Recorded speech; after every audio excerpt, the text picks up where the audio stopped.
Iran's shocking discovery: U.S. intelligence agencies are watching black Israelites. The revelation that U.S. intelligence agencies, particularly the CIA and FBI, have placed the black Israelite movement under intense surveillance has ignited widespread debate and speculation, raising profound questions about the nature of state power, historical narratives, and the limits of religious and civil liberties. According to Iranian intelligence sources, American authorities perceive the movement as a potential destabilizing force, justifying covert monitoring and infiltration.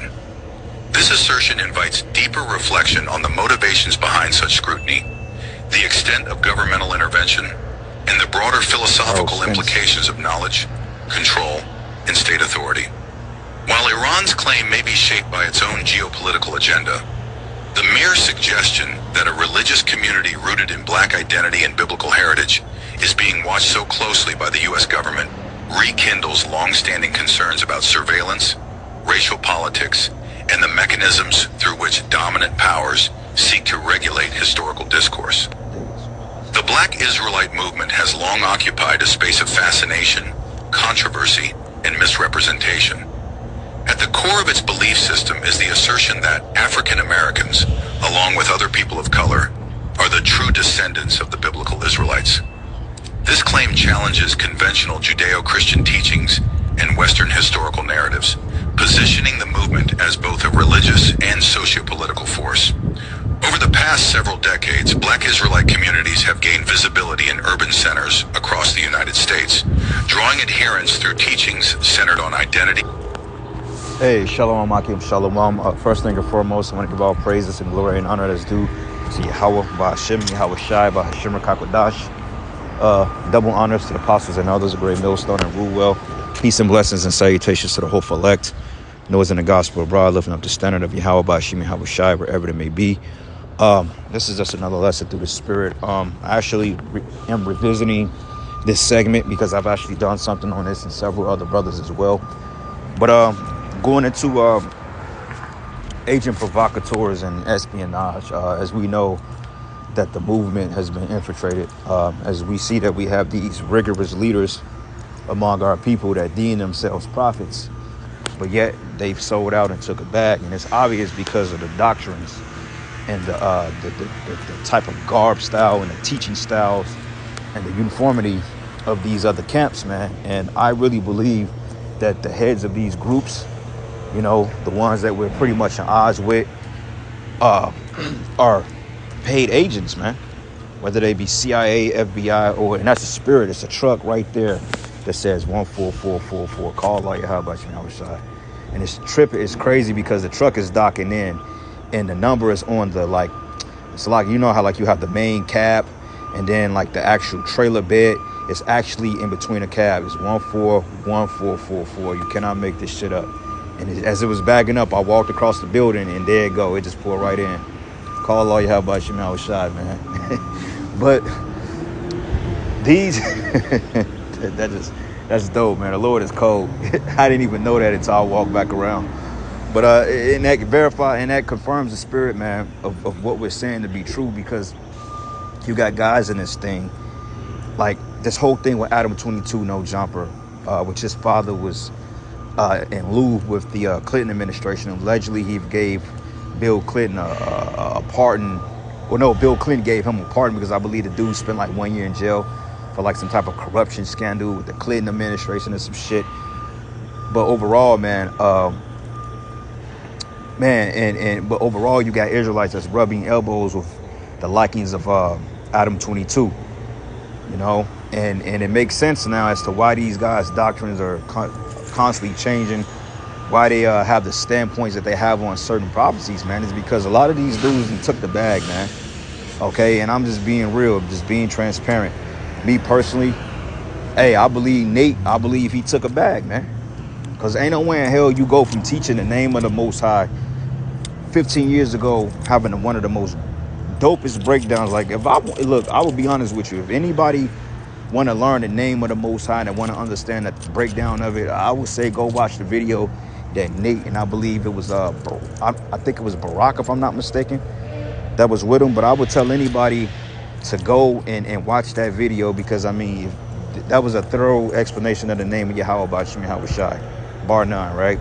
But anyway, but ain't nowhere in hell you go from teaching Yahweh Bashim Yahweh Shai to teaching some fucking Christ, man, when you clearly know that it's not the name of the Most High. Then you change the doctrine. Now you're teaching hell. Now you're teaching that the mark of the beast is sin, but at first you taught that it was Christianity. Like, which is it, man? Okay, then you got Al-Azhar, which gets caught up in this pegging scandal, you know, and you going on Adam 22, which I believe Al-Azhar is pretty much set up to get the whole ministry roped up, man. And I really believe that, because no way in hell that they come in the spirit of calling themselves a Sakari, which is a group of fucking zealots that pretty much got Jake some shit over 2,000 years ago, and these men are in the same stance today. Okay, like the scriptures say, there's nothing new under the sun. So you can't make this shit up, man. All right. So anyway, Salakia, I'm kind of making a quick lesson. I'm actually in this damn training shit, or this seminar class for work type ordeal. So it's pretty much gonna have me captivated all day for the next couple of hours. So, you know, the spirit just had me to come out and do a lesson real quick, because you know that's the spirit. The spirit's like the wind, right? But anyway, let me get a couple of precepts real quick. We'll end it. But anyway, what is the spy? It was Sirach 11:31. Sirach 11, and I'm gonna start at verses Sirach 11, and I'm gonna start at verses 29.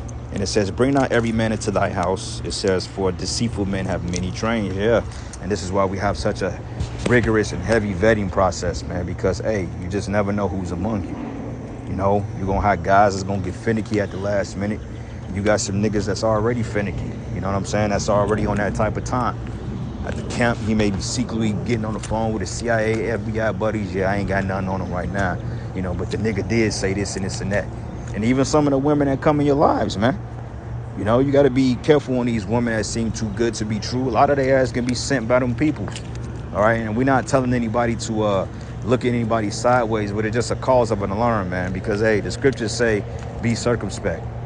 Okay, be not ignorant of anything small or great, no matter small or great. So it's best to be alert and to keep it, you know, what they call your third eye open, you know, which is your mind, than to just be stupid, just to bring any old demon into the camp, man. You know, this is why me personally, I'm glad that, you know, I have a smaller camp, because, you know, that way, even if we do got some, you know, let's just say we had some ill dealings among our little small group, hey, it's easy to detect that shit. Okay, you got to be a good-ass agent to get some shit past us, because, hey, we'll call your ass out, and the spirit is going to reveal it anyway. You know, not saying there are agents in our camps. I'm just saying, in general, all these groups have been infiltrated. And even in the apostles mentioned, they say, well, yeah, we got spies among GMS. And I know we have spies among Great Millstone. Okay, can I prove who they are? No, I can't. Can I tell you who they are? No, I can't. You know what I'm saying? But I do know there will be spies, and I do know that men will get compromised at the last second due to fear and not being rooted. Okay, this is why the scriptures say that any plant that the Most High didn't plant, the Father shall pluck up. Okay, and it says here, like as a partridge taken and kept in a cage, so is the heart of the proud, and like as a spy watching he for thy fall. So like going into the video we were just watching, this thing has already been infiltrated, man. Okay, like these groups, like, you know, these alphabet groups with these different names, the UPK, you know, the leaders of these groups, a lot of these men have been planted in Israel, man, to bring confusion, you know, to bring more of a militant approach. So therefore we can catch the eyes of the FBI, man, because they know who's who. You know, they know who's who. They tap the phones, they have the IP addresses, they follow you, you know, they send people up to listen to you. You know what I'm saying? They probably peeping in your window at night. They probably come in your crib when you're home.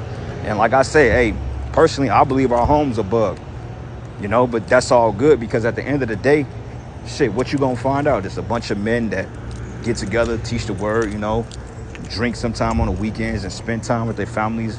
You ain't gonna find nothing nefarious, you know. You ain't gonna find any brother that's trying to come up with some type of convoluted scheme to take down Esau. That's not how this shit works, man, because we understand that we need Yahweh Shai to come in and do our bidding, man.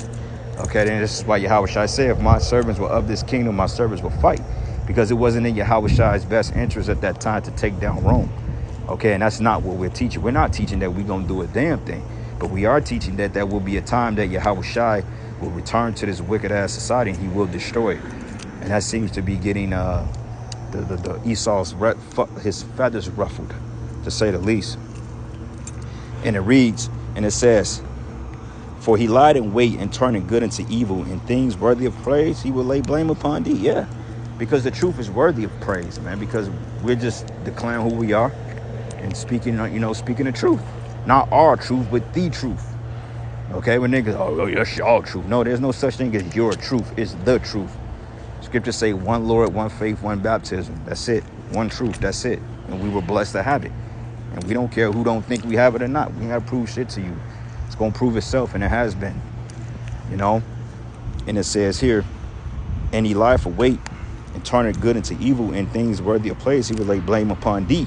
Or of a spark of fire, of heap of coals is kindled, and a sinful man layeth for blood. But take heed of a mischievous man, for he worketh wickedness, lest he bring upon thee a perpetual blot, and receive a stranger into thy house, and he will disturb thee and turn thee out of thy own. So be circumspect. As going back into the videos, Esau got spies all around us, man. Okay, he got his eyes in the sky, so to speak. Psalm 17, and I'm going to start at verses 10. It says, they are enclosed in their own fat, and with their mouth they speak proudly, and they have now compassed us in our steps, and have set their eyes bowing down to the earth. Okay, the satellites, the surveillance, like the new AI system that's getting ready to come online is getting ready to be heavily surveyed. Just like China, you got the social credit system. All this shit is getting ready to be surveyed to the next level. Everything is surveyed. This is why they're building up all these smart condominiums, these so-called luxury living. Call Allah Yahweh Shah 144 again. That number's everywhere, man. That's how you know the spirit is active, because that number is just literally all over the place. But yeah, this new digital age, they're building up all these condominiums and all this other shit. A lot of it is going to be dealing with smart cities, and this is why they're building up what they call quote-unquote luxury living, when it's really a community among the house. Like the new high-rises they building, they got gyms, they got markets, they got grocery stores or markets, they got fucking bars. All this shit is already set up to already have you locked in. That way you can't go to the next city, and that's all the luxury living, but it's all part of a divine plan to get everybody locked into this grid, man. And it says here, like as a lion that is greedy of his prey, and as it were a young lion lurking in secret places. But arise, O Lord, and disappoint him and cast him down. Deliver my soul from the wicked, which is thy sword, man. All right, so with that, Salaki, I got to end it quick. Get all praises and glory, honor that's due to Yahweh, Hashem, Yahweh Shai. Lord's will, you were edified. To the next lesson. Shalom. The spirituality and historical justice. For many followers, the movement is not merely a theological framework, but a radical act of reclamation, a means of restoring a lost heritage and resisting systemic oppression. In their view, the recognition of their lineage is not just an abstract intellectual exercise, but an existential awakening, one that empowers African Americans and other marginalized communities to redefine themselves outside the constraints of a Eurocentric historical paradigm. Given this transformative ideology, it is unsurprising that the movement has attracted both admiration and scrutiny. Supporters regard Black Israelites as truth seekers who challenge historical inaccuracies, while detractors, including some mainstream religious